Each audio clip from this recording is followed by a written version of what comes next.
Hey guys, welcome back to Mara's Kitchen. Today I'm showing you how I blanch my vegetables to keep them fresh, colorful and freezer ready. I have washed and cut all my veggies. Also remember you can use any veggies of your choice. In your pot of boiling water, add salt, then go in with your veggies. I like cooking mine for 30 seconds. You can cook for 1 minute or even 2 minutes, but I prefer 30 seconds because I don't want it to be soggy. We are not cooking soup here. Once they are slightly tender and the color pops, take them out immediately. This part is very important. It's called the ice bath. We are putting the veggies straight into the ice bath. This is to stop the cooking process. And it keeps the veggies crunchy and vibrant. After a while, we are going to be draining the veggies. I also added my yellow corn. If you have any other veggies you want to add, this is the right time to add them. Mix everything together.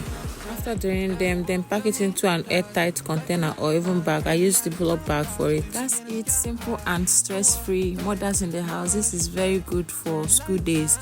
Just do it and store it in your freezer. Then every morning you do your thing. No stress at all. If you found this helpful, please like, drop a comment and subscribe for more kitchen hacks like this and Nigeria recipes. See you in the next video, and remember, we don't waste food here. Bye.